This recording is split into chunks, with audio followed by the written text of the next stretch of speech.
have not bought into the buffet, and I guess we would invite donations. We always receive, are anxious for financial support so we can carry out our work. So,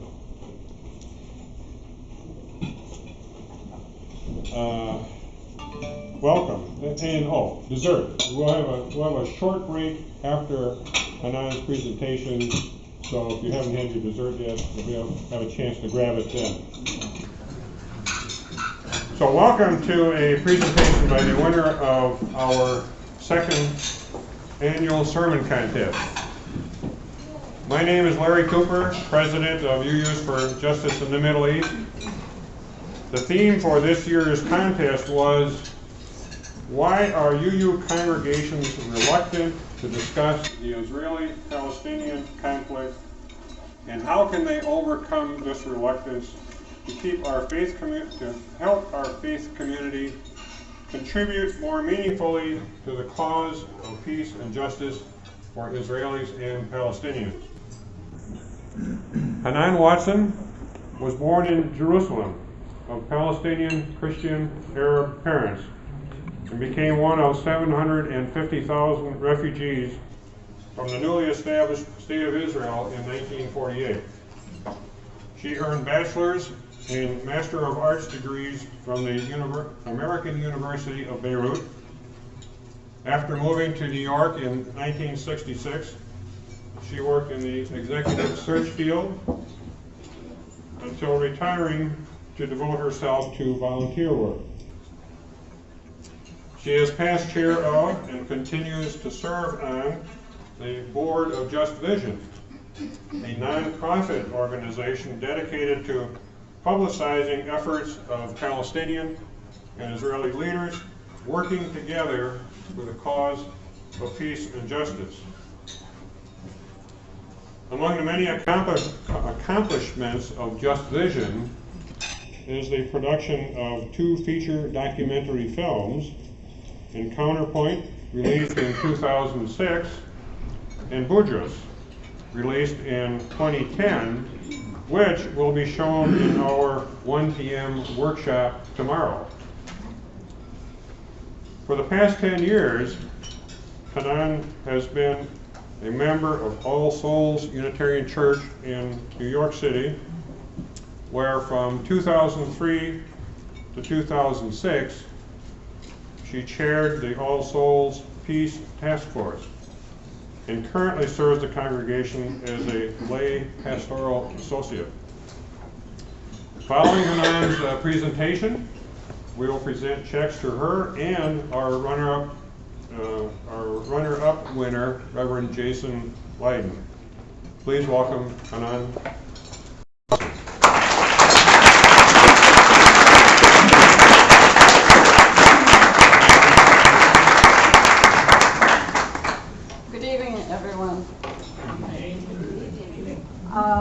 If you can't hear me in the back, please let me know. I would first like to thank Reverend Larry Cooper and the board of UUJME for giving me this opportunity to present the sermon here today. But before I present the sermon, I'd like to tell you how this came about from my perspective. I was sitting at my computer and an email came from UUJME outlining the sermon and the subject of the sermon. And I looked at it and I thought, wow, this is really interesting, but it's tough. It's really, really tough. Do I really want to do it? So I left it on the computer, walked away. For 5 days, I went back to the computer and looked at it. I couldn't delete it. And finally, I said, okay, you're going to take on that challenge. So here I am. And the sermon is Waking Up to Shatter the Silence. We all know a lot about the Middle East, right? Particularly about Palestine and Israel, which are so often in the news. But do we? We get our news through newspapers, radio, and television, and we UUs are likely to pride ourselves on getting more of our news from the New York Times rather than the New York Post. We watch CNN rather than Fox News, and most certainly we listen to NPR. Yet, how informed are we really? Of course we get news reports. In fact, we may be inundated with news by the 24-hour networks. I'm here to add a human face to the stories we hear. I will also offer my reflections on why many of us UUs, who are ready to speak out and act against so many injustices around the world, have been mostly mum on the subject of Palestine and Israel. I will be prodding you to overcome this reluctance to speak out, so that we can contribute meaningfully to the cause of peace and justice for Israelis and Palestinians. I was raised an Anglican and have been a UU for the last 10 years. In retrospect, I know that I have always been a UU, but had the wrong label. I greatly value our principles and our action-oriented community.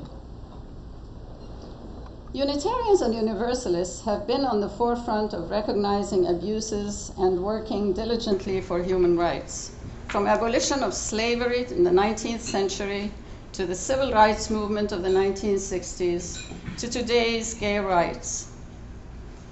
In the 1930s, we recognized and condemned the abuses perpetrated on the Jews in Europe.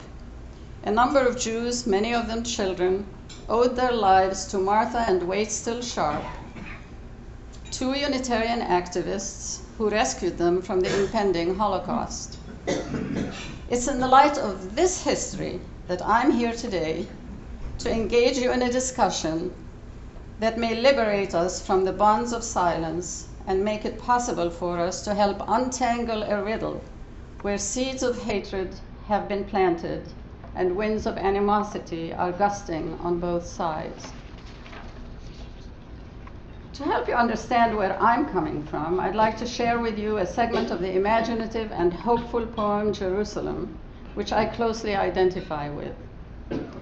Written by the Palestinian-American poet Naomi Shihab Nye, a segment of the poem reads, "There's a place in this brain where hate won't grow. I touch its riddle, wind and seeds. Something pokes us as we sleep. It's late, but everything comes next." Yes, I think it's late, but everything must come next. First, let me tell you my story. I was born in Palestine, in Jerusalem, in 1943. My sister and I are the children of Palestinian Arab educators.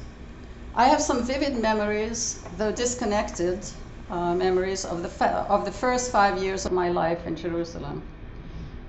We lived in an apartment in the heart of the city with a balcony where we had a sandbox and a pan of water to rinse off before we re-entered the bedroom. I remember the sweet smell of my dad's tobacco as he smoked his pipe and as he sat in his special chair. I remember the burn marks that pitted the armrests of the chair. Our home was always open. There was an endless stream of people coming and going. Bright, passionate people, both Arabs and Jews, would flow through our living room, and the talk was always of philosophy, politics, religion, and psychology. Way over my head. In 1948, when I was 5, the State of Israel was founded. That's when the talk in my home began to take a very frightening turn. Believing that I was too engrossed in my playthings to hear, my parents and their friends would talk of horrifying events happening all around us. There was the bloody massacre of some 300 Palestinians in the nearby village of Deir Yassin, which was used as an example of what would happen to Palestinian resistors. Friends in my living room reported events like explosions in Jerusalem. They described limbs flying through the air. I knew it was true. I heard the booms outside my window. I saw the flyers covering the streets that said, "Remember, Deir Yassin." Then one day, my parents announced that we had to leave immediately. We had to act fast.